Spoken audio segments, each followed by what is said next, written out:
Real estate में। और एक सबसे बड़ा चैलेंज आई थी 2016 में, जब डिमोनेटाइजेशन हुआ था। हाँ हाँ। डिमोनेटाइजेशन हुआ था तो सारे बिल्डर्स और डेवलपर्स घर में शांति से बैठे थे कि यार अभी बिजनेस होगा नहीं, बिजनेस करना बहुत मुश्किल है, डिमोनेटाइजेशन हो गया, क्योंकि ये ब्लैक का बिजनेस था। स्पेशली इंडिया में जो रियल एस्टेट का बिजनेस होता है, मतलब the revenue generate from real estate approximately 70 to 80% which is come from the real estate. तो लोगों के दिमाग में वो बैठा, लेकिन मेरा जो सोचने का फ्रेम था कुछ आउट ऑफ वे था। मुझे मालूम था कि यार जो मेरा क्लास है वो उसको ब्लैक मनी से कुछ लेना देना नहीं, उसके पास ब्लैक मनी है नहीं, क्योंकि मेरा प्रोडक्ट स्टैंडर्ड प्रोडक्ट है 700-800 वाला। फिर सामान्य आदमी है तो यू वोंट बिलीव बॉस की उस जमाने में 2016 में रियल एस्टेट के सारे रिकॉर्ड मैंने ब्रेक किए।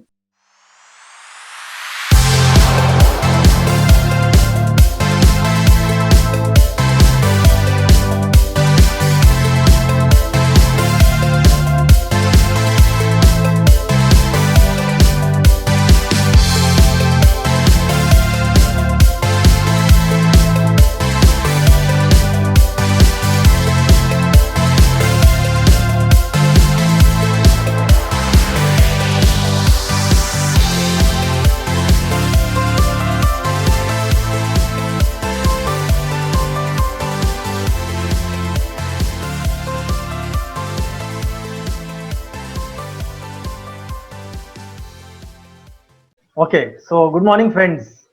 Hello and welcome to Atlantis Turning Point, the show that helps you to dream more, learn more, do more, and become more.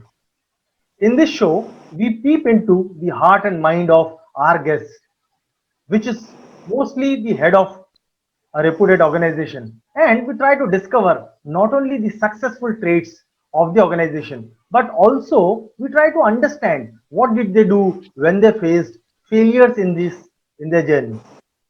So in this episode of Turning Point, we have with us Mr. Mahendra Bhosle.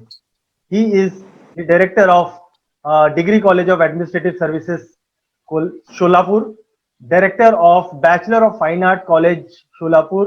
He is also the managing director of Avenue Realtors, as well as he has worked in different organizations like CQ Technologies, Reebok India, Hotline Services, and Brookbroad India also. So let's begin. So welcome, Mr. Mahendra. Thank you. Okay mister Mahendra, ये journey शुरुआत कहाँ से हुई? आप कहाँ के रहने वाले हो? Where did it all this thing begin actually? आपका बर्थ कहाँ पर हुआ? कौन सी सिटी में हुआ? कहाँ से आप कहाँ के हो? वो थोड़ा सा मूल जो चीज है वो बताइए पहले। Definitely sir, basically I born and brought up Nagpur itself. I studied till 10th Rajendra High School, Mahal, Nagpur, and after that I completed my post graduation in labor welfare and personal management. Okay. But see, in college life there is no goal and nothing. बस भाई degree लेनी है और कुछ career चालू है। सही पढ़ाई डिग्री के बाद चालू हुई। When I completed my post graduation in 1997, and after that I joined a small company in a small factory area Nagpur. Okay. That was the plastic manufacturing company. Okay. But तब situation कुछ और था, चलो नौकरी मिल गई यार, चलो करते हैं। That time I was getting 3,000 rupees plus conveyance and all those things, so I was so happy. जब 2-3 महीने के बाद काम स्टार्ट किया तो लगा कि नहीं यार, हम लोग ऑफिस में बैठने के लिए नहीं बने हैं। So after that I left that job and come into the sales because I love sales. Okay, okay. फिर वहाँ से जर्नी चालू हुई। After that I joined Brookbond, फिर Hotline Services, which is a manpower providing company in Nagpur itself. Okay. That time we are giving a middle management and higher management manpower, as well as we're doing the head hunting also, okay, as per the company's requirement. Okay. फिर वहाँ से career start हुआ। After that Reebok join किया। फिर Reebok के बाद ऐसा हुआ कि फिर सॉफ्टवेयर में आया, क्योंकि हर एक कंपनी दूसरी कंपनी से एकदम डिफरेंट थी। बट वो चल रहा था। बट ऐसा हुआ कि 2009 में that was the turning point. एक सेमिनार हुआ था कोल्हापुर में। आई was in Kolhapur that time. Okay. और वहां से ऐसा पता चला कि यार कुछ बिजनेस करना चाहिए, कुछ अपॉर्चुनिटीज बिजनेस में, अगर बड़ा बनना है तो कुछ बड़ा सोचना पड़ेगा, हम्म इस फ्रेम के कहीं बाहर जाना पड़ेगा। हम्म तो एक सेमिनार अटेंड किया और वहां पे एक पर्सन आए थे फ्रॉम आईआईटी, तो हम्म ही सेड कि यार कुछ ऐसा बिजनेस करो कि जो लाइफ टाइम चलते रहे। तो उन्होंने कोई दो तीन चीजें बताई थी, रियल एस्टेट है, फिर पेट्रोल डीजल जो भी नेचुरल सोर्सेस है, कुछ ऐसा करो। तब से वो कुछ दिमाग में था। साइमल्टेनियसली सत्य में मैं काम कर ही रहा था। उसके बाद एक सर्टन लिमिट के बाद ऐसा लगा कि नहीं यार, अभी नौकरी बहुत हो चुका है, 12-13 साल का तजुर्बा हो चुका है, कुछ करना चाहिए। अब नौकरी मांगने से अच्छा है कि हम किसी को नौकरी दे पाए, देने वाले हाथ बनना है। हाँ हाँ So then I resigned 2011. Hmm You were the boss in CFI.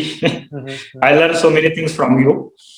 और उसके बाद आया मैं रियल एस्टेट में, एक छोटा रियल एस्टेट कंपनी ज्वाइन किया as a manager. But at the time of interview he has refused me. अच्छा यार आप सेल्स नहीं कर सकते। सो आई गॉट अ शॉक कि यार मेरे पास 12-13 साल का सेल्स का एक्सपीरियंस और ये बंदा कह रहा है कि आप सेल्स नहीं कर सकते। तो मैं उनको रिक्वेस्ट की कि बॉस मैं करना चाहता हूँ, बिकॉज रियल एस्टेट में कुछ करना है, आई लव दैट फील्ड। तो ही सेड कि ओके चलो ठीक है। कंपनी ज्वाइन किया। 2 महीने बाद ऐसा हुआ कि I broken all record in that company. I was the only person in that company. I top of the sales, मतलब एक अच्छा एक वहां पे मेरा रेपुटेशन क्रिएट हुआ। in terms of sellings, in terms of collections, in terms of training and all those things. तो वहां से टर्निंग, 1.5 साल उस कंपनी में काम किया। उसके बाद लगा कि नहीं यार, अभी कुछ अपना खुद का करना चाहिए। उसके बाद एक कंपनी स्टार्ट किया मैंने, रियल एस्टेट। एक छोटा सा कंपनी स्टार्ट किया। वहां पे और एक बहुत बड़ा चैलेंज सामने आया। प्रॉपर्टी लेनी है, पैसा तो है नहीं, लेकिन मेरे पास प्लान कंप्लीट था। मेरे पास प्लान था, मेरे पास पीपल थे, और मेरे पास पैसा सिर्फ अरेंज करना था। तो प्लान के भरोसे मैंने किया। तो I put my plan on the paper and produce one businessman person कि सर ऐसा ऐसा है एंड आई रिक्वायर 2 करोड़ रुपए, ऐसा ऐसा है, ये है। तो मैं 3 लोगों को इकट्ठा किया, 2 करोड़ रुपए जमा, एक प्रॉपर्टी खरीदी, और वो प्रोजेक्ट 6वें महीने में पूरा कंप्लीट किया। That was the turning point. छोटा प्रोजेक्ट था वो, तब 3.5 CR का था। तो वहां से ये जर्नी स्टार्ट किया। फिर लोग जुड़े। अभी आज के कंपनी में, आज के सिचुएशन में more than 100 people working with us. They are from very different companies, somehow from corporate sector, somehow from sales company, banking and all those things, insurance. तो अभी काफी अच्छा टीम है। तो अगर देखा जाए तो आपका टर्निंग पॉइंट जो लाइफ में था वो कॉर्पोरेट में कुछ साल काम करने के बाद, then you joined a property company, a land company, and then you decided to start on your own. So that was the turning point. Yes. तो क्या डिफरेंस लगता है as an employee and as an employer, दोनों के mindset में क्या फर्क दिखता है? क्योंकि कई सारे हमारे दर्शक ऐसे हैं जो कहीं ना कहीं किसी कंपनी में मैनेजर होंगे, एग्जीक्यूटिव्स होंगे, वो भी चाहेंगे कि हम भी महेंद्र जैसे आगे बढ़े और खुद का कुछ करें। तो क्या माइंडसेट में क्या डिफरेंस होता है या क्या करना पड़ता है जिसके कारण वो जंप ले सके? That is a very good question. Employer employer दोनों में बहुत डिफरेंस है।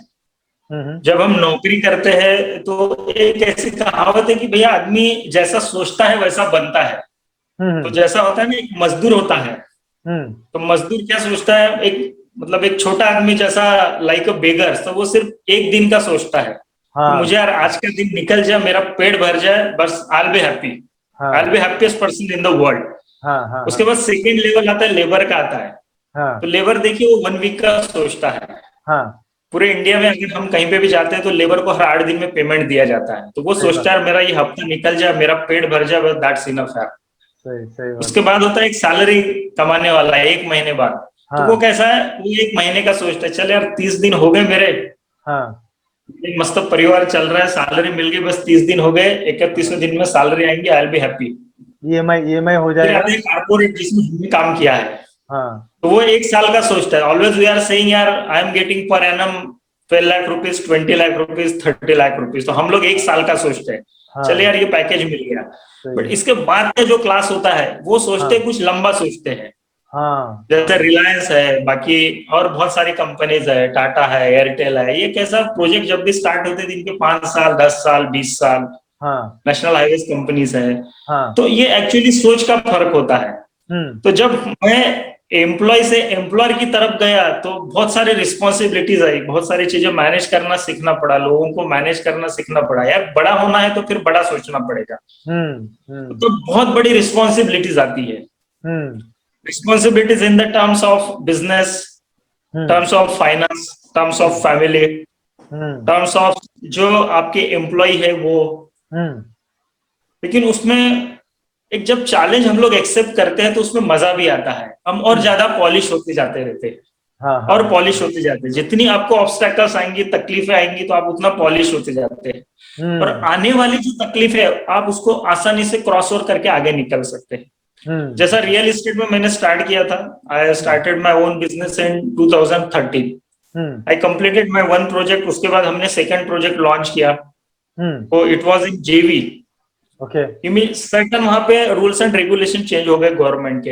हाँ हाँ बहुत बड़ा चैलेंज मेरे पास था। माल तो हमने बुकिंग करके रखा था, सब कुछ एवरीथिंग इज ओके, बट अभी उसको फाइनल प्रोडक्ट बनाने के लिए हाँ जो मुझे डॉक्यूमेंट्स की जरूरत थी वो क्लियर नहीं कर पा रहा था।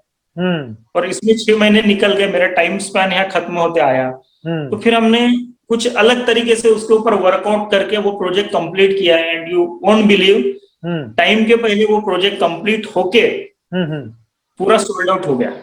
हम्म एक एक थोड़ा चैलेंज ऐसा आया था कि टाइम के पहले करना है तो हमको लोगों को रजिस्ट्री देना था। तो हाँ हमने क्रेडिट पे लोगों को दे दिया, किसी के 2 लाख रहे, किसी के 3 लाख, 4 लाख, 1 करोड़ 4 लाख रुपए का आउटस्टैंडिंग था मेरा। हम्म 1 रुपया भी उसमें मेरा डूबा नहीं, सब लोगों ने पैसे लाके दिए। सिर्फ फर्क इतना हुआ, उसने किसी ने नेक्स्ट मंथ बोला तो उसका और नेक्स्ट मंथ हुआ, सिर्फ थोड़ा डिले हुआ। जब हम लोग कोई डिसीजन लेते हैं तो ऐसा एकदम कंस्ट्रक्टिव लेना पड़ता है। तो आपको उस समय ये सोचना है कि भाई बुरे से बुरे हालत में ऐसे सिचुएशन में क्या हो सकता है अगर मैं डिसीजन लेता हूं। डिसीजन कुछ भी हो सकता है आपका, सही गलत कुछ भी हो सकता है। एक बार तो डिसीजन ले लिया, अभी उसको सही या गलत क्या करना है वो आपके हाथ में।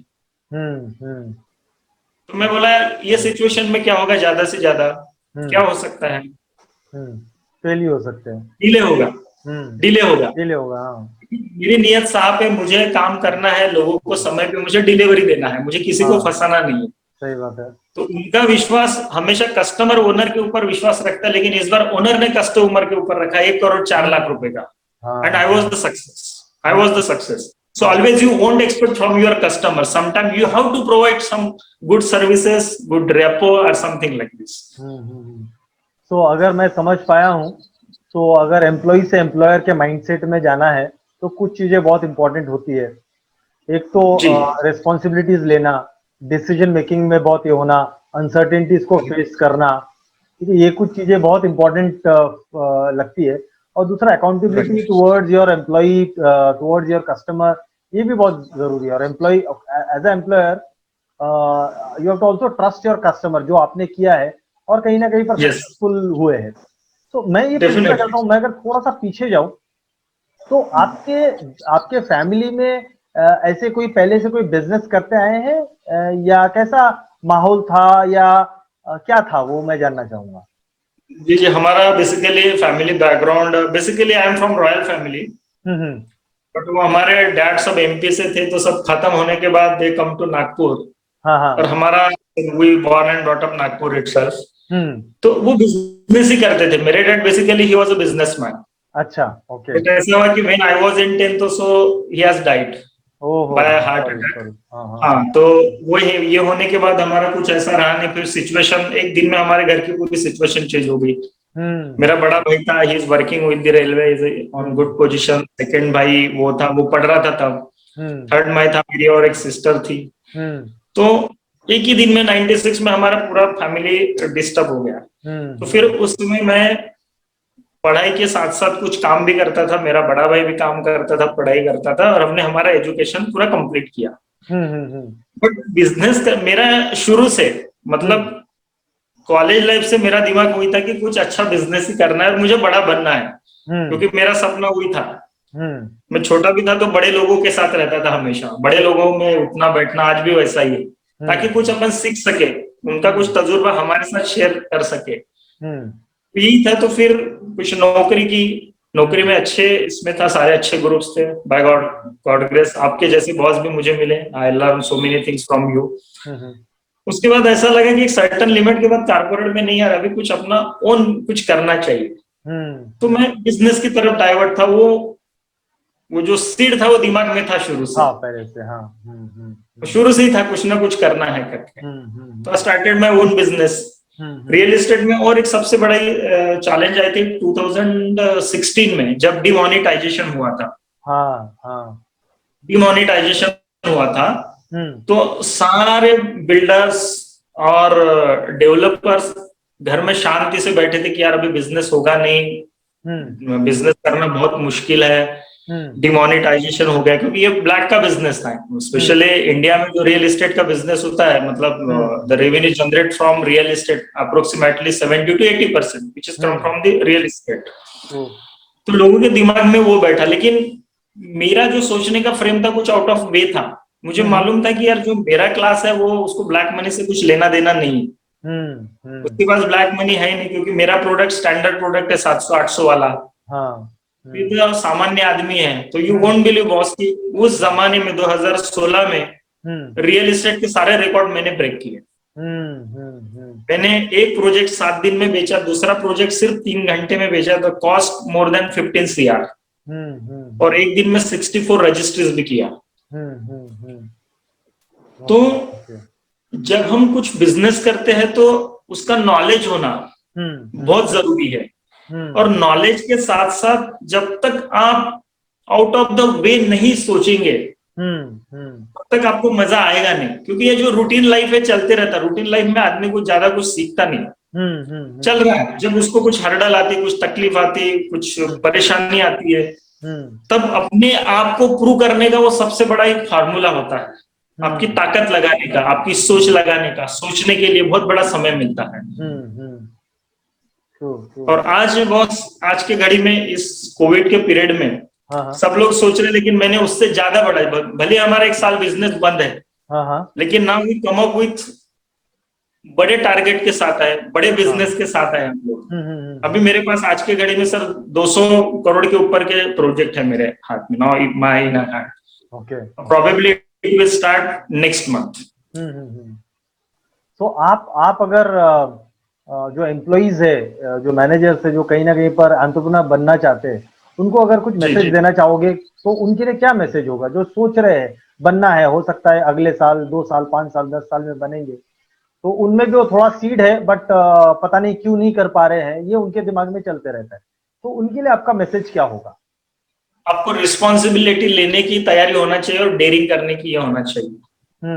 भले हाथ में गन दे दिया आपको तो मारने का जिगर आपको अंदर से लाने पड़ेगा। गन देने वाले आपको बहुत मिल जाएंगे, लेकिन जिगर जो है वो आपका जिगर इस्तेमाल करना पड़ेगा। बहुत सारे लोग बिजनेस में ऐसा सोचते हैं कि मेरे पास पैसा आएगा और मैं बिजनेस करूंगा, अगर कुछ किया नहीं तो पैसा आएगा नहीं और बिजनेस होगा नहीं, और इसके कारण उसके सपने अधूरे रहते हैं। मेरा कहना ऐसा है कि आप सपने बड़े देखो, और सबसे पहले ऐसा है कि बिजनेस करने के लिए पैसा नहीं लगता, मैं इसके एकदम खिलाफ हूँ। बिजनेस करने के लिए सबसे पहले लगता है आपका प्लान, और your plan should be strong which is on paper. उसके लिए लगेंगे फिर पीपल लगेंगे लोग, क्योंकि आप अकेले नहीं कर सकते। अगर नया कुछ स्टार्ट करना है तो उतना नॉलेज मेरे पास भी नहीं था उस समय, तो मैं बहुत लोगों को इकट्ठा किया, रियल एस्टेट के लोगों को मैं पूछा, तो आपको फिर पीपल लगेंगे। और आपका प्लान अच्छा है, आपके पास प्रॉपर मैन पावर है, लोग हैं, तो डेफिनेटली आपको पैसा मिलेगा। आज के घड़ी में बॉस मेरे पास ऐसे लोग हैं पैसे देने वाले कि मैं लोगों को रिफ्यूज करना पड़ता है कि बॉस अभी मुझे पैसा नहीं चाहिए, लगेगा तो मैं आपको कॉल करूंगा। तो दैट इज द सिचुएशन। हमेशा बिजनेस में और एक स्ट्रेटेजी में अपनाता हूं, जब भी मेरा डील किसी से होता है, मेरे फाइनेंसर से, मेरे इससे, तो मैं उसको 3 महीने एक्स्ट्रा बोलता हूँ। अगर मेरा फाइनेंस का डील किसी से हुआ, मुझे मालूम है मैं 6वें महीने में पैसे देता हूँ, उसको दे सकता हूँ, सो ऑलवेज आई सेड कि यार मैं आपको 12 महीने के अंदर दे दूंगा, तो मैं उसको 7वें महीने में पैसे दे देता हूँ along with interest and all, तो वो और खुश हो जाता है। तो मेरा जो नेक्स्ट डील होता है विच इज वेरी स्ट्रॉन्ग, वहां भी फेथ का और इसका सवाल ही नहीं आता है। क्योंकि जब टर्म्स होता है, आदमी कैसा होता है कि हर इंसान अपने व्यवहार से पहचाना जाता है। हम कितने अच्छे हैं, कितने क्वालिफाइड है, कौन सा फैमिली बैकग्राउंड बिलोंग करते हैं, डजेंट मैटर। हमारा व्यवहार कितना अच्छा है, बस यही बिजनेस का सबसे बड़ा प्रिंसिपल है। तो मैं उन लोगों को भी संदेश देना चाहूंगा कि जिनको बिजनेस करना है, तो आप पैसा चाहिए भूल जाइए, सबसे पहले आपका प्लान स्ट्रांग होना चाहिए। उस टाइप के लोग इकट्ठा करो और पैसा ऑटोमेटिक मार्केट्स में देने वाले बहुत लोग हैं, लोगों के पास बहुत पैसा है बॉस। तो आपको डेफिनेटली पैसा मिलेगा और आपके सपने पूरे हो सकते हैं। सेकेंड थिंग मेरे कॉलेज का था। कॉलेज में ऐसा कि मैं 10वीं में फेल हो गया था। मेरा तब सिचुएशन थोड़ा ये था, लेकिन तब से मेरे दिमाग में था कि भले चलो मैं नहीं पढ़ा, आगे पढ़ा, लेकिन कॉलेज खोलना चाहिए मुझे, ऐसा मेरे दिमाग में था। बेसिकली मेरी Mrs she was an lecturer. हमेशा हमारे घर में डिस्कस होती थी, बोला यार वो मेरे से बहुत हाईली क्वालिफाइड है, 3-4 सब्जेक्ट में उसने पीजी किया है, फिर she was an doctorate, this that, उसका सब चल रहा था। मुझे उतना ये नहीं था, तो मैं बोला यार इतना पढ़ के अगर घर में खाना ही बनाना है तो फिर इतना पढ़ेगी वो, आप सही बात है, उसका कुछ यूज होना चाहिए। तो बोला कुछ कॉलेज वगैरह खोलो, तो फिर किस टाइप का, तो वो मैंने सजेस्ट किया कि यार अभी ये नया कोर्स जो किया श्रीकांत जिचकार ने स्टार्ट किया, which is for IAS and IPS UPSC, तो हम लोग स्टार्ट करते हैं। यू वोंट बिलीव, वो हमने 1 महीने में पूरा परमिशन लाके पहले साल अपने कॉलेज को best college in the Maharashtra ये अवार्ड मिला, और 4 लोग यूनिवर्सिटी से टॉप आए। 2018 में हमने स्टार्ट किया था। जयपुर के IG साहब आए थे, inspector general of police mister Sarwar Khan, उनके हाथ से हमने इनॉग्रेशन किया और पहले साल हमको एक अवार्ड भी मिला। उसके बाद 2 साल बाद bachelor of fine art start किया। यहाँ के जो नामचीन लोग हैं शोलापुर के, वो 10-10 साल से ट्राई कर रहे थे कॉलेज लाना, मैंने 1 महीने में वो भी कॉलेज लाया along with scholarship and all. Last year हमने वो भी स्टार्ट किया, 22 एडमिशन वो होगी, टोटल हमारे यहाँ 70 स्टूडेंट है अभी UPSC के। तो आपने तो घर में एक चीज वो सिखाई गई कि जो भी काम आप करते हो शिद्दत से करो। आप रिजल्ट की चिंता मत करो, आप उसमें इतना इन्वॉल्व हो जाओ, इतना इन्वॉल्व हो जाओ, और उसके इन एंड आउट्स पहले देख लो भाई, बुरे से बुरे कंडीशन में क्या हो सकता है और अच्छे कंडीशन में क्या हो सकता है। जिस कंडीशन में मैं आज हूँ इससे बुरी तो नहीं हो सकती, चलो ठीक है, तो करने में क्या हर्ज है। हमेशा आदमी ने चैलेंज लेने के लिए तैयार रहना चाहिए। बहुत सारे लोग कैसा सिमिलर फील्ड में जाते हैं। I tell you about my academic track as well as my professional track. मेरा एजुकेशन और मैं जिस जिस कंपनी में काम किया, किसी का कोई तालमेल नहीं, कोई कनेक्शंस नहीं है। मेरा PG है, post graduation in labour welfare and personnel management. I suppose to be work with any industry like labour welfare officer और पर्सनल मैनेजर, समथिंग लाइक। तो मैंने किया नहीं। I started my career from Brook Bond. Brook Bond के बाद concept selling के बाद retail में आया, रिबॉक के बाद सत्यम में आया, सत्यम से रियल एस्टेट में आया, और सारे कंपनी में रिकॉर्ड मेरा एकदम अच्छा है, सेल्स रिकॉर्ड। क्योंकि मेरा पहला जो गोल है, या I love that field, sales. ये पूरी दुनिया सेल्स से ही चलती है बॉस, चाहे आप जो मैन्युफैक्चरिंग कर लो उसका कोई वैल्यू नहीं जब तक वो बिकती नहीं। तो सारी दुनिया सेल्स की चलती है। तो अगर आपका फोकस क्लियर है, गोल क्लियर है, और सिर्फ अपना मन साफ चाहिए कि किसी को फंसा के कुछ बेचना नहीं है। आज मेरे यहाँ 100 एम्प्लॉय है, बड़े कंपनी से लोग हैं, मैं सबसे पहले ये बोलता हूँ, झूठ बोल के किसी को कुछ बेचना नहीं। अगर लंबा चलना है तो झूठ बोल के कुछ भी बेचना नहीं है। जो देंगे वो छाती ठोक के बोले हम देते, जो नहीं देते उनको बोलो हाथ जोड़ के सर सॉरी हम ये नहीं कर सकते, सिंपल।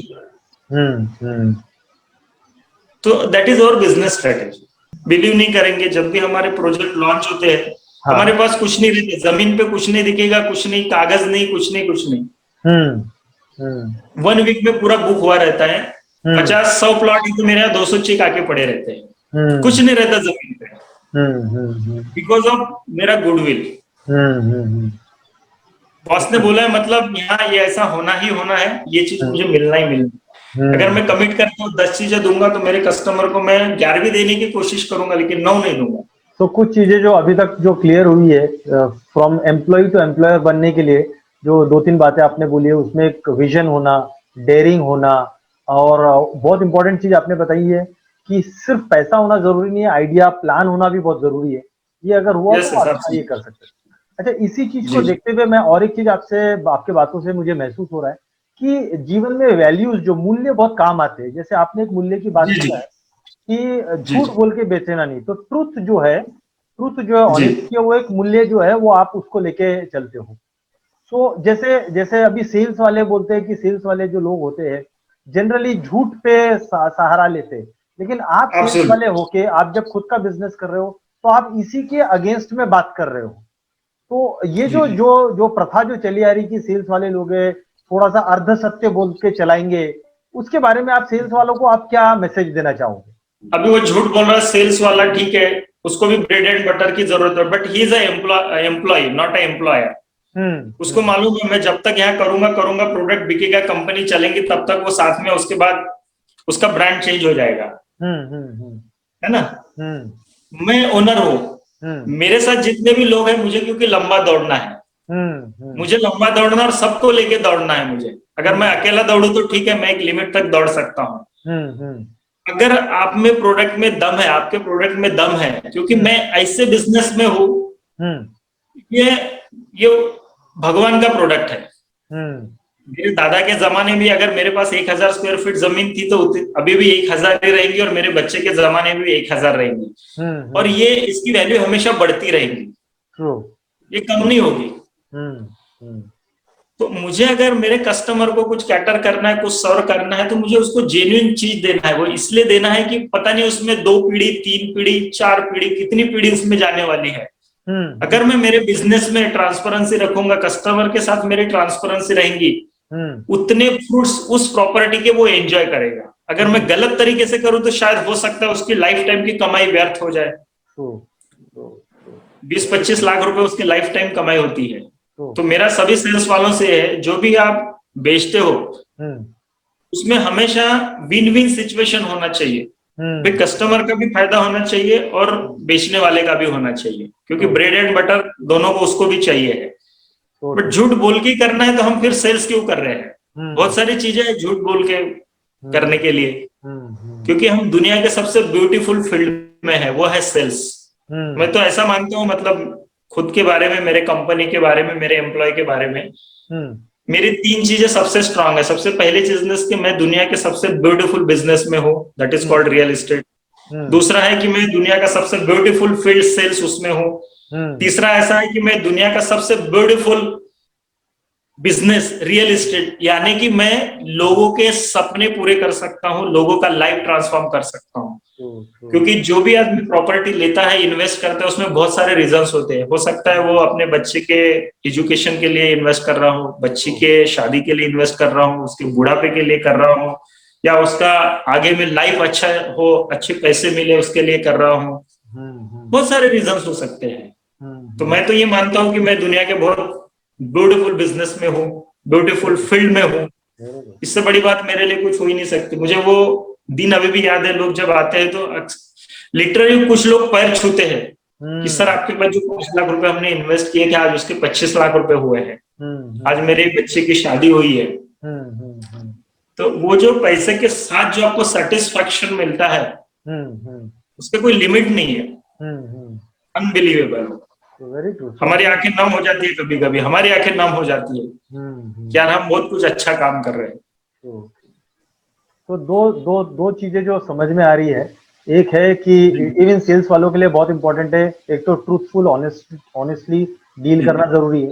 दूसरा और एक चीज जी आपके बातों से मुझे महसूस हुई कि कहीं पर भी अगर अंडर कमिट करके ओवर डिलीवर कर सको तो बहुत अच्छी बात है। जैसे आप अगर 9 महीने में पैसा दे सकते हो तो उसको 12 महीने बोलते हो, ताकि वो जी अंडर कमिटमेंट और ओवर डिलीवरी हो जाए।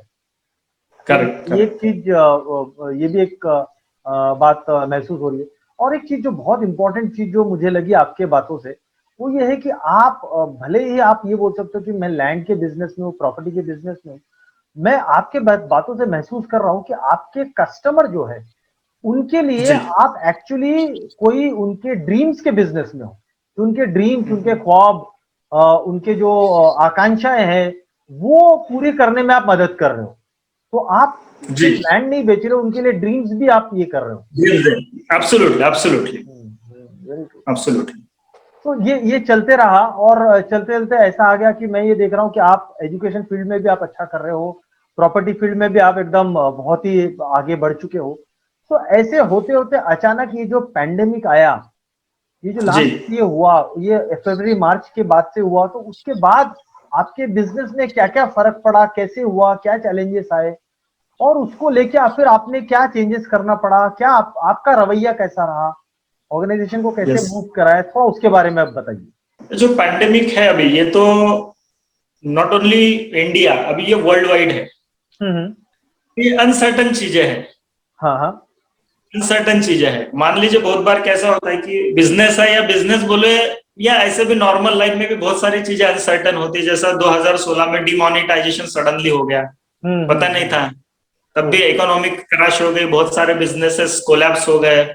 हाँ। लेकिन जब जब ऐसी सिचुएशंस आती है तो इसमें मौके भी बहुत सारे छुपे होते हैं, वो हमें ढूंढना है। जैसा कोविड के पीरियड में अभी पब्लिक संपर्क था ही नहीं, पब्लिक हाँ। कांटेक्ट था ही नहीं, ओबियसली सभी बिजनेस, मेरा भी बिजनेस बंद था। हाँ। लेकिन मैं शांति से बैठा नहीं। मुझे मालूम था एक सिचुएशन है, ये टाइम बीइंग रहने वाली है, ये टाइम बीइंग रहने वाली है। तो मुझे खुद को भी मोटिवेट रखना था, मेरे टीम को भी रखना था और मेरे कस्टमर को, क्योंकि उसके बाद तो फिर बिजनेस मुझे करना ही था। सही। मैं मेरे लोगों के टच में रहा, मेरे टीम के साथ टच में रहा। मैं कुछ प्लान्स बनाया, उनके साथ प्लान शेयर किया, बोला सर हम लोग इसके बाद जब भी आएंगे बहुत नए चेहरे के साथ आएंगे, कुछ नए ड्रीम्स लेके आएंगे, कुछ नए प्रोजेक्ट लेके आएंगे। तो ऐसा हम लोग उनको मोटिवेट करते रहे। लेकिन बहुत जब भी ऐसी कुछ सिचुएशंस आती है तो ये सिचुएशन में सबसे पहले अपना मेंटल सिचुएशन या मानसिक स्थिति स्टेबल होना बहुत जरूरी है। पीरियड में आपको मानसिक संतुलन बनाए रखना है, नए नए चीजों की, आइडियाज की, कुछ बिजनेस स्ट्रेटेजीज की आपको खोज करना है, किस तरीके से किया जा सकता है, हम इससे कैसे बाहर जा सकते हैं, इससे बड़ा और ड्रीम हम क्या कर सकते हैं। तो डेफिनेटली आपको सक्सेस उसमें मिलेगा। नुकसान मेरा भी हुआ है, लेकिन जितना नुकसान हो उससे 4 गुना मैंने मेरा अभी प्लान बना के रखा है। अगर मेरा 4 करोड़ का नुकसान हुआ है तो मैं प्लान बनाया, अभी मेरा 200 करोड़ का प्लान है और डेफिनेटली वो मैं करूंगा। तो ऐसे सिचुएशन में मेंटली थोड़ा स्टेबल होना जरूरी है, बहुत पैनिक नहीं होना, रिलेशनशिप को चालू रखना जरूरी है, ठीक है, और नए प्लान्स जो है उसको बनाते हुए चलना है। तो आपको क्या लगता है कि नॉर्मल सिचुएशन अभी आने लगा है कि इसमें और थोड़ा टाइम लगेगा? क्योंकि बहुत सारे स्मॉल बिजनेसमैन है जिनके साथ मैं जुड़ा हूँ, तो जनरली उनके इसमें भी ये थोड़ा सा पैनिक का सिचुएशन है कि कब होगा, क्या होगा, ये इनके दिमाग में भी चल रहा है। तो उनका कहना है कि कई सारे कस्टमर के बिहेवियर भी चेंज हो गए, कस्टमर के डीलिंग के तरीके चेंज हो गए। तो क्या आपके कस्टमर्स के भी डीलिंग के तरीके, उनको आप किस टाइप से आप संभाल रहे हो, कैसे प्रेजेंट कर रहे हो, कैसे सेल्स में चेंजेस आए, क्या क्या कर रहे हो आप? हमारे बिजनेस में देखिए, जो लोग कह रहे हैं, जो बिजनेसमैन है, बिल्कुल सही है। हर बिजनेस की एक जैसी स्ट्रेटेजी नहीं हो सकती, एक जैसी डिमांड नहीं हो सकती और एक जैसा उसका यूटिलाइजेशन भी नहीं हो सकता। हर बिजनेस का एक अपना तरीका है, अपनी स्ट्रेटेजी है, अपनी एक डिमांड है, अपना एक मार्केट है, अपनी एक लोकेलिटी है। मेरे बिजनेस में मेरे 3 टाइप के प्रोडक्ट है। मेरे पास 3 टाइप के प्रोडक्ट है, एक रेगुलर है, एक स्टैंडर्ड है और एक प्रीमियर है। जो हमारा रेगुलर आता है वो 1000 के नीचे वाला होता है, एक स्टैंडर्ड होता है वो 1000 से 1500 तक होता है और उसके बाद जो आता है सब प्रीमियम में आते हैं। तो उस टाइप में होता है। तो 3 टाइप का कस्टमर बेस है। तो मेरे बिजनेस में उसको कुछ अफेक्ट हुआ नहीं, सिर्फ तकलीफ इतनी हुई है लोगों को कि जो ब्लैक एंड व्हाइट का रेशियो है उसमें थोड़ी सी लोगों को तकलीफ जा रही है अभी, उसमें तकलीफ जा रही है। और मैं ऐसे बिजनेस भी, वो तो घर तो हर सभी को होना ही होना है, चाहिए ही चाहिए है, ठीक है। थोड़ा टाइम भी वो एक्सटेंड कर सकता है कि भाई मैं ये अभी कोविड का चल रहा है तो मैं 2021 में नहीं लूंगा, 22 में लूंगा, लेकिन लेगा जरूर वो। मैं इसेंशियल चीज में हूँ, इसेंशियल नीड है उसकी, उस बिजनेस में हूँ, वो तो लेगा, लेकिन थोड़ा टाइमिंग आगे पीछे। लेकिन हर एक बिजनेस वैसा नहीं हो सकता है। तो मेरा जैसा टाइम पीरियड था 3-4 महीने सस्टेन करने का, किसी का साल भरे का हुआ, किसी को शायद 2021 भी सस्टेन करना पड़ेगा। तो उसको उस हिसाब से प्लान बनाना पड़ेगा। हर एक बिजनेस का अपना अलग प्लान उसको बनाना पड़ेगा। अभी मैं नहीं जानता कि बाकी जो अलग अलग बिजनेस के लोग हैं वो किस तरीके से और क्या क्या उन्होंने स्ट्रेटेजी बना के रखी है, किस टाइप में सोच रहे हैं, आने वाले 2022 के लिए क्या प्लान है। क्योंकि मेरे 2025 तक के प्लान अभी तक तैयार है मेरा, मेरा 2025 तक का पूरा प्लान रेडी है, मेरा फॉर्मेट तैयार है, मेरा फाइनेंशियल कैलकुलेशन तैयार है। 2025 में क्या रहेगा वो मेरे सारे कैलकुलेशंस रेडी है अभी। तो ये जो खाली समय था मैंने मेरे प्रोजेक्ट के ऊपर लगाया, मेरे ड्रीम के ऊपर लगाया, उसको एग्जीक्यूट कैसा करना है, क्या क्या लगेगा मुझे, किस किस चीजों की जरूरत है, किस किस लोगों की जरूरत है, किस टाइप का मैन पावर चाहिए, मेरी प्रोडक्ट का बाइफर्केशन कैसे कैसे रहेगा, मैं कहाँ कहाँ काम करूंगा, किस साइड में डिमांड है अभी। तो ये मैं उसके ऊपर वर्कआउट कर रहा हूँ। एक चीज और, एक जो लास्ट 1 साल में देखी गई है कि कई सारे ऑर्गेनाइजेशंस है, चाहे वो एसएमई बिजनेस हो, माइक्रो एसएमई बिजनेस हो या लार्ज एंटरप्राइज, ऑफ कोर्स वो पहले से ही है। तो जनरली एसएमई और माइक्रो एसएमई बिजनेस में ये देखा गया है कि ये पैंडेमिक के दौरान टेक्नोलॉजी का एक बहुत बेहतरीन उपयोग लोगों ने करना शुरू किया। तो आपकी क्या सोच है इस बारे में कि आपका जो टीम है, आपकी टीम बड़ी लंबी चौड़ी टीम है, तो ये टीम जो है, क्योंकि अभी कोविड के दौरान लोगों को मिलना ये करना थोड़ा चैलेंज हो जाता है, तो क्या टेक्नोलॉजी का यहाँ पर एज अ रिसोर्स भी उपयोग हो सकता है, या आप किस तरह से इसको देखते हैं? डेफिनेटली बहुत सारे लोग टेक्नोलॉजी से अवेयर हो गए या टेक्नो savvy हो गए इस पीरियड में, दैट्स ट्रू। तो मेरे बिजनेस से रिलेटेड ऐसा कि हमने बहुत सारी ऐसे मीटिंग वगैरह ली। और ये टेक्नोलॉजी का स्पेशली जो अभी है जूम है और ऐसे बहुत सारे टेक्नोलॉजीज है, या व्हाट्सएप का भी हमने बहुत सारा उसका यूज किया है। तो हमने लोगों को और हमको हमारे टीम को मोटिवेट रखने के लिए हमने कुछ कोड्स बनाए थे। कोड्स बनाए थे और वो लोगों को भेजते थे। तो उसमें इंडिविजुअल लेवल पे थे, बिजनेस रिलेटेड थे, कुछ रियल एस्टेट रिलेटेड भी हमने स्पेशली बनाए थे कि जैसे कि इसमें लिखा था कि best investment on earth is earth, like this. हाँ, तक क्लाउड्स गॉन माउंटेन्स अपीयर्स। और हमने हमारा ये बना के हम ऐसे लोगों को सर्कुलेट करते थे। तो बहुत सारे लोगों के कॉल आते थे, भैया अभी रियल एस्टेट का कैसा रहेगा, क्या रहेगा। जब भी ये वही क्वेश्चन करता है जिसको इन्वेस्ट करना है, जिसके पास पैसा है, तब हम लोगों को उनको काउंटर क्वेश्चंस करते हैं। जैसा 2016 में हुआ था कि यार नहीं रियल एस्टेट गिर गया, अभी रियल एस्टेट की प्राइस बहुत कम हो जाएंगी, ऐसा हो जाएगा वैसा हो जाएगा। बहुत सारे लोगों के प्रति भ्रम्स थे, तो हमने उनको भी दूर किए थे। तो हमने भी उनको पूछा था, हम काउंटर क्वेश्चन करते थे, सर कि आपका ओपिनियन क्या है, सर अभी क्या लगता है आपको, आपका घर कितने का? तो बोलता 10 लाख का है आज के घड़ी में, तो क्या आप 5 लाख में देंगे? तो वो नहीं बोलता है, तो फिर कीमत कम कैसे हुई? फिर उनको समझाना पड़ता था कि सर ये नेचुरल प्रोडक्ट, ये नेचुरल प्रोडक्ट है, ये आज की बात छोड़िए, आप 2050 में भी बेचेंगे तो इसके पैसे ही आएंगे आपको। उनको फिर बताना पड़ता है कि भाई नेचुरल सोर्सेस, गैस है, जमीन से आप कितनी गैस निकालोगे, एक दिन खत्म होना है। पानी की किल्लत अभी जा ही रही है इंसान को, है ना। बहुत सारी चीजें हैं, लैंड की किल्लत जा रही है, लोगों को जहाँ जगह चाहिए वहां जगह नहीं मिल रही है। तो नेचुरल सोर्सेस है। तो फिर कैसा होता है, मार्केट में अफवाहें बहुत सारी फैलती रहती है। अगर उस क्वेश्चन का प्रॉपर आदमी अप्रोप्रिएट अगर आंसर देता है, वो सेटिस्फाई होता है, तो ही प्रॉपर रूमर होती है, नहीं तो उसके गलत इम्पैक्ट जाता है।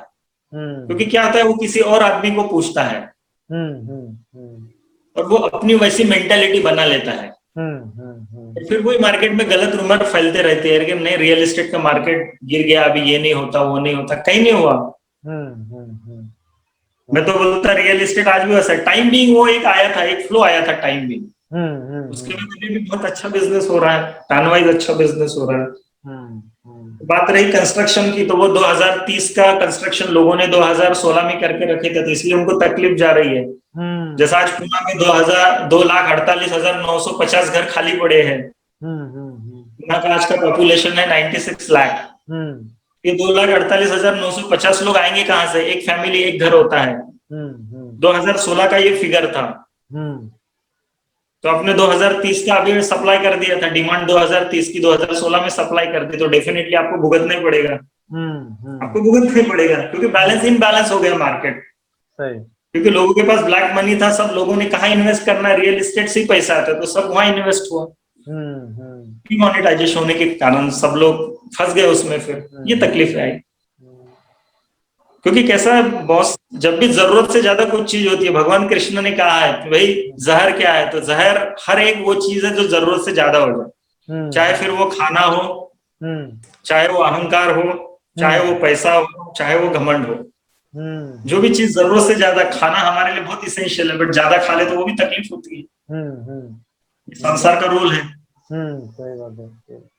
तो एक बात बताइए कि आप इतना आपका जो है एक एक एक पॉइंट ऑफ व्यू ये भी दिख रहा है कि आप स्पिरिचुअलिटी में भी काफी सारा ये है, और मैं आपके बारे में पढ़ रहा था कि आप एक सेंस ऑफ ह्यूमर जो है उसको बहुत बेहतर तरीके से उपयोग करते हो। तो ये कहाँ से आया आपके बीच में कि ये सेंस ऑफ ह्यूमर को उपयोग करने का जो तरीका है, मजाक मस्ती में बातें करने का जो तरीका है, ये इसका उपयोग कैसे करते हो और ये कहाँ से आया है और क्या कैसे इसका मतलब आपके जीवन में, आपके प्रोफेशन में इसको किस तरह से उपयोग करते हो? जी वैसे बहुत अच्छा है, और ये बचपन से ये मतलब इनबॉर्न मेरे इसमें है ये चीजें। हाँ। मुझे शायरी भी पसंद है, बाकी भी चीजें हैं। तो ये जैसा भी देखिए, कोई भी जब आपके पास आता है, देखिए कोई भी आदमी अगर आपके पास आता है तो आपके पास वो आदमी 3 कारण से आता है। एक तो आपका स्वभाव है, दूसरा आपका प्रभाव है, और तीसरा है आपकी कुछ हेल्प चाहिए उसकी। बस 3 ही रीजन हो सकते हैं जो आपके पास है, चाहे वो आपका कस्टमर हो, आपका फ्रेंड हो, आपके रिलेटिव्स हो, या आपका पड़ोसी हो, कोई भी हो।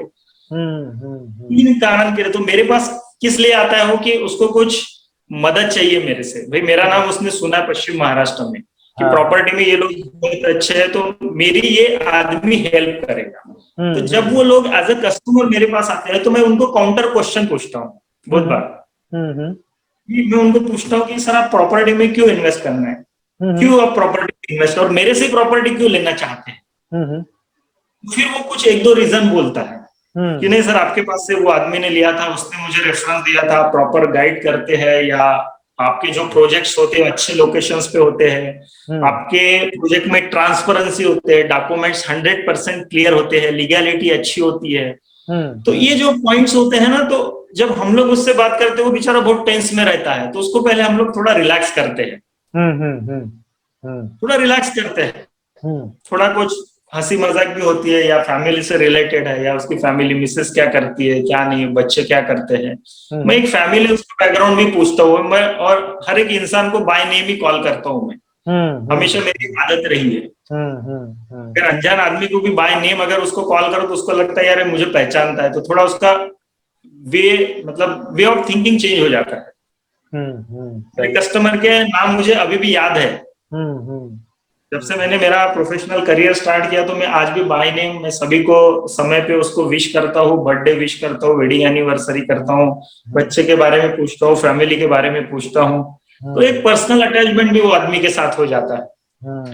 दूसरा ऐसा, जब वो इन्वेस्टमेंट करने उसको अगर कुछ डाउट हो तो मैं उसको पहले ही बोलता हूँ। अगर किसी को डाउट रहती है, क्योंकि रियल एस्टेट के बिजनेस में बहुत सारे लोगों को डाउट रहती है, तो मैं उनको बोलता हूँ सर डाउट रह के आप मेरे यहाँ से प्रॉपर्टी मत खरीदिए, क्योंकि मैं लाखों रुपए लेता हूँ, मैं 10-20 हजार रुपए लेता नहीं किसी से। मेरे सबसे छोटा प्रोडक्ट भी रहता है ना 5 लाख का, तो 1 लाख रुपए मेरे यहाँ टोकन अमाउंट लेते हैं। तो मैं उनको बोलता हूँ कि सर अगर आपका विश्वास नहीं तो आप 1 रुपया भी मुझे मत दीजिए, मैं आपसे 1 रुपया भी नहीं लूंगा। जब ये पूरा काम कंप्लीट हो जाए तब तक अगर प्रॉपर्टी रही तो आपने तब लेना, फाइल वकील को दिखाना, वकील ने अगर हाँ बोला, ग्रीन सिग्नल दिखाया, तो मेरे यहाँ से प्रॉपर्टी लेना आपने, तो उसका विश्वास और बढ़ जाता है। मैं उनको बोलता हूँ कि सर आप 25 लाख की प्रॉपर्टी ले रहे हैं, मेरा प्रोजेक्ट 50 करोड़ का है, आप 1 वकील को पेपर दिखाएंगे, मेरे यहाँ 7 वकील के थ्रू पेपर गए हुए हैं। जितनी चिंता आपको है, आपसे ज्यादा आपकी पैसे की चिंता मुझे है,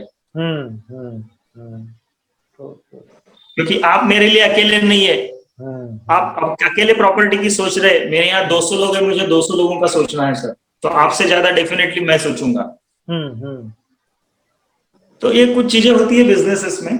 वो जरूरी है, थोड़ा रिलैक्स हो जाएगा तो बहुत सारी चीजें खुल के बोलता है। अगर आप थोड़ा हंसी मजाक में कुछ फैमिली के बारे में पूछेंगे तो थोड़ा वो ऐसा अंदर की बातें फिर बोलता है, तो ये भी पता चलता है कि भाई उसका फाइनेंशियल स्टेटस क्या है। सबसे इम्पोर्टेंट वो है, वो जानना है कि उसके पास 10 लाख रुपए की, 20 लाख रुपए की, 50 लाख की कैपेसिटी की, करोड़ रुपए की है। तो ये भी सारी चीजें होती है। महेंद्र जी, मैं 1 या 2 सवाल और करूंगा। एक बहुत इंपॉर्टेंट सवाल है कि आप जीवन के इस मुकाम तक पहुंच गए हो, मान लीजिए खुदा ना खास्ता सब चीज खत्म हो जाता है, जी और आपको वापस एक नई शुरुआत करनी पड़ती है। आप जी जमीन का बिजनेस करते हो और आप खुदा ना खास्ता जमीन पे आके गिरते हो, ठीक जी। है, वापस कोई कैपिटल नहीं, कुछ नहीं, तो आप कैसे शुरुआत करने की कोशिश करोगे? क्योंकि कुछ मेरे दर्शक ऐसे हैं, कुछ मेरे बिजनेसमैन क्लाइंट्स ऐसे हैं जिनकी स्थिति कई बार ऐसी हो जाती है कि वो वापस जीरो पे आ जाते हैं। तो राइट। आप अगर ऐसे सिचुएशंस पे आप आते हो तो आप कैसे उभरने की कोशिश करोगे? कैसे करके आगे बढ़ोगे? क्या माइंडसेट रखोगे? वो थोड़ा-सा अगर आप बता सको तो अच्छा रहेगा। सिचुएशन देखिए, सिचुएशन ऐसा कहते हैं कि पैसा और समय हमेशा एक जैसा नहीं रहता है। हुँ, इस दुनिया में हर इंसान को मालूम है कि उसके पास पैसा कितना है, लेकिन समय कितना है ये किसी को नहीं मालूम। हुँ, हुँ, हुँ।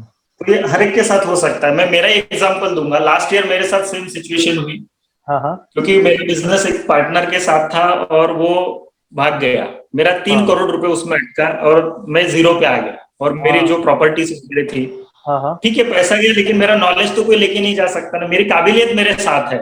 बट उस हुँ, समय आपको वही है कि आपकी मानसिक स्थिति हाँ, हाँ, हाँ, हाँ, संतुलित रखना है। हाँ, हाँ, हाँ, क्योंकि अगर आपका माइंड सेट है, आप काम एंड क्वाइट है, अगर हाँ, आपके दिमाग में स्पेस है, तो आप बहुत सारी आइडिया सोच सकते हैं, प्लान बना सकते हैं, लोगों से मिल सकते हैं, उनको हुँ, रिप्रेजेंट कर सकते हैं।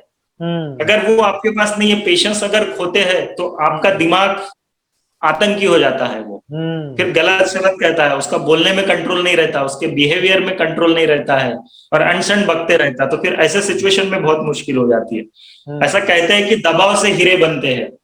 हुँ, जमीन में जब होता है ना, कोयले पे दबाव बनता है तो उससे हीरे बनते हैं। ट्रू, तो ट्रू। उस समय आपको अपना संतुलन रखना है। मेरे साथ भी वो हुआ, लेकिन मैं काम एंड क्वाइट था, मेरा लाइफस्टाइल वैसा ही था, सब एज इट इज था मेरा। हाँ, हाँ, मेरे इसमें पॉइंट वन भी चेंजेस नहीं हुआ, ना मेरे दिमाग में, ना मेरे पर्सनल लाइफ में, ना मेरे हुँ, एटीट्यूड में, हाँ, हाँ, हाँ, ना मेरे एटीट्यूड में। हुँ, हुँ, फिर से मैंने स्टार्ट किया, लोगों को मिला, हुँ, मेरा प्लान फिर वही एबीसीडी स्टार्ट किया मैंने, जो 2013 में किया था।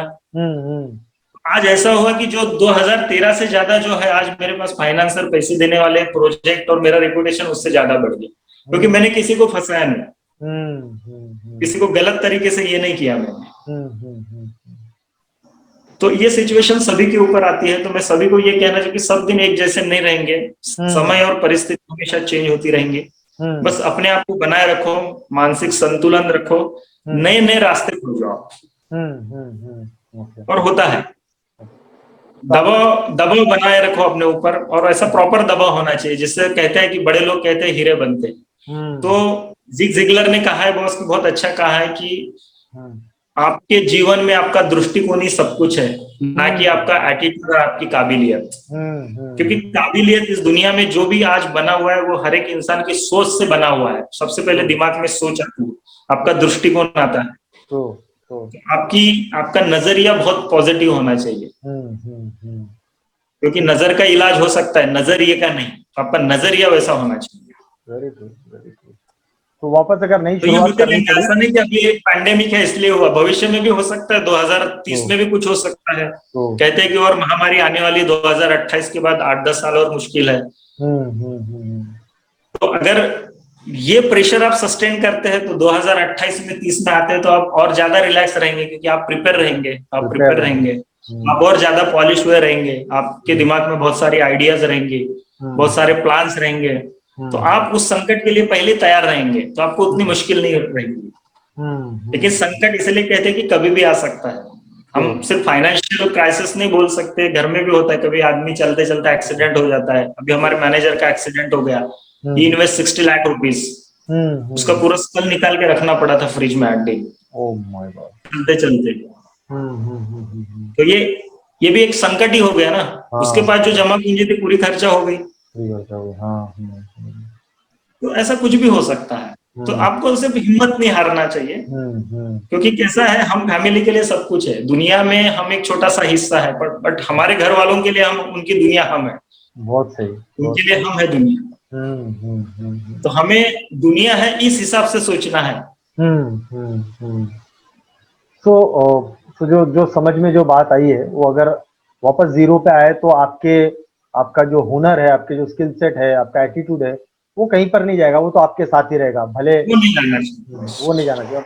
इसलिए मानसिक संतुलन। गिरते हुए मकान की ईंटें भी लोग लेके जाते हैं। हाँ हाँ हाँ हाँ तो ये पता, क्योंकि क्या ईंट अलग हो गई है, अगर ईंट हाँ। जुड़ी है, आप कॉन्फिडेंस है आपके पास है, तो आपको कोई ये नहीं करेगा। हम्म, सारी चीजें आपके पास ही है, बस वो आपको सही। कैसा है, वो कहते हैं ना, सक्सेस कोई बाहरी चीज नहीं, वो अंदरूनी चीज है, सब हमारे अंदर है। जैसे एक बीज के अंदर उस पेड़ का फल होते हैं, टहनियां होती है, पत्ते होते हैं, फूल होते हैं, बीज छोटा सा रहता है, जब बड़ा होता है तो दिखता है। वैसा सक्सेस हमारी कोई बाहरी चीज नहीं है, बट हमारी सोच का, नजरिए का फर्क है, हम अपने आप को कैसा सस्टेन करेंगे। Right right. तो महेंद्र जी, आज आपने हमें टाइम दिया और आप एटलांटिस टर्निंग पॉइंट में आए हो। आपके बहुत सारे विचार, बहुत सारे इम्पोर्टेंट चीजें जो बहुत प्रैक्टिकल है, और ये प्रैक्टिकल चीजें बहुत लोगों को काम आती है। और मैं सोचता हूँ कि ये जो सारे जो जेम्स जो आपके कॉन्वर्सेशंस में निकले हैं, इनका उपयोग वो लोग भी जो आज स्टूडेंट है, या वो लोग जो एग्जीक्यूटिव है, मैनेजर्स है, या वो लोग जो बिजनेस कर रहे हैं, सबको ये काम आएगा। तो अगर आप एक फाइनल एडवाइस आप इन जनरल पब्लिक को देना चाहोगे, तो क्या हो सकता है? एडवाइस देने लायक बॉस मैं तो ऐसा नहीं हूँ, लेकिन इतना मैं कह सकता हूँ कि जिनको भी बिजनेस करना है, या जिनके भी ड्रीम्स है, हाँ या जितनी मेरी पढ़ाई है, जितना मैं पढ़ा हूँ, जितना मैं मेरे गुरुओं से सीखा हूँ, या जितना भी प्रैक्टिकल नॉलेज जो मैंने लिया है, मेरा भी एक एग्जाम्पल जो मेरे लाइफ में चेंजेस हुए वो पढ़ने के बाद ही हुए। बहुत सारे बुक्स पढ़े, बहुत सारे लोगों को फॉलो अप किया, मैं संतोष नायर का भी ट्रेनिंग किया था, आपका ट्रेनिंग किया हुआ हूँ, और ऐसे बहुत सारे लोग हैं।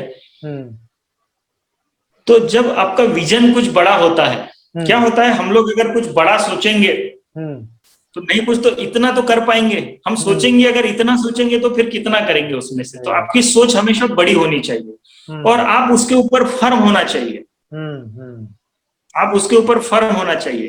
कहते हैं कि एक इच्छा से कुछ नहीं होता, एक इच्छा से कुछ नहीं होता, एक निर्णय अगर आप लेते तो थोड़ा बहुत चेंजेस हो सकता है आपके लाइफ में।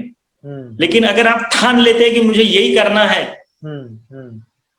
तो तब आपके लाइफ में कुछ चेंजेस जरूर हो सकता है।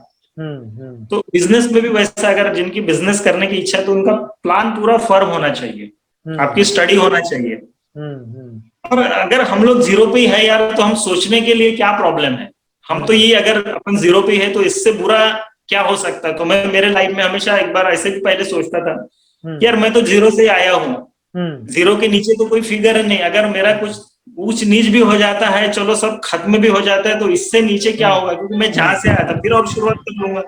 लोग क्या है, जब आप खड़े होते हो और जब लोग उम्मीद रखते हैं कि यार ये हारेगा, और जब आप जीतते हो तब वो जीतने का मजा ही कुछ और रहता है। और इस दुनिया में हर कोई कैसा है, सुनने से ज्यादा देखना पसंद करता है, आपकी बातें मायने नहीं रखती, सुनने से ज्यादा हर कोई देखना पसंद करता है इस दुनिया में। तो दिखाने का यही मौका है आपके पास पर। आपके पास भी तो कुछ स्टोरी होनी चाहिए ना, सक्सेस स्टोरी तो होनी चाहिए। सो महेंद्र जी, जैसे आपकी लाइफ है, वो मैं देख रहा हूँ कि एक ऐसी जर्नी है जिसके थ्रू एक स्टोरी निकली है, राइट। और ये स्टोरी और आपके कॉन्वर्सेशन में ये दिख रहा है कि कहीं ना कहीं पर ये स्टोरी टेलिंग एक बहुत बड़ा आर्ट है जो आप में जो दिखता है। क्योंकि मैं कई सारे लोगों से मिलते रहता हूँ, कई सारे सीईओ से मिलते रहता हूँ।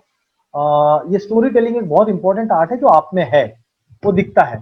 सो महेंद्र जी, आपने टाइम दिया और एटलांटिस टर्निंग पॉइंट में आए हो, इसके लिए बहुत बहुत धन्यवाद। और मैं दर्शकों से, ऑडियंस से मैं गुजारिश करूंगा कि आप महेंद्र से अगर कोई सवाल पूछना चाहते हो, उनके बिजनेस के बारे में जानना चाहते हो, या उनके बिजनेस में आपका इंटरेस्ट है, या उनके बिजनेस में कुछ इन्वेस्टमेंट करना चाहते हो, या कोई भी तरीके से करना चाहते हो, तो उसके बारे में जो डिटेल है हम वो आपके साथ शेयर करेंगे। आप महेंद्र के कंपनी के साथ जुड़ सकते हो और आगे की बात आप वहां से आप लेके जा सकते हो। तो Mahendra ji, thank you very much for being with us in Atlantis biz life का ये जो प्रोग्राम है टर्निंग पॉइंट, जहां पर हम लीडर्स को लेके आते हैं और उनके दिमाग और दिल में झांक के ये जानने की कोशिश करते हैं कि वो सक्सेसफुल कैसे हैं, और ये भी जानने की कोशिश करते हैं कि वो फेलियर्स के दौरान कैसे अपने आप को ट्रीट करते हैं और कैसे लोगों को संभालते हैं। ये चीज आपने बहुत भली भांति आज हम सबको और हमारे दर्शकों को समझाई है। इसके लिए बहुत बहुत धन्यवाद। All the best to you Mahendra, and आगे भी हम जुड़ते रहेंगे और मैं दर्शकों से उम्मीद करूंगा कि आप आगे कुछ भी बात करना चाहे या आगे आगे महेंद्र जी से जुड़ना चाहेंगे तो हम आपके साथ लिंक शेयर करेंगे, उनके प्रोजेक्ट्स के बारे में लिंक शेयर करेंगे ताकि आप आगे कुछ भी करना चाहे तो आप उनके साथ डील कर सकते हैं, वो लिंक में जाके आप आगे बात कर सकते हैं। Mahendra Bhosale, thank you very much, thank you very much, Stay safe. Take care. Thank you. Thank you very much. Take care, thank you.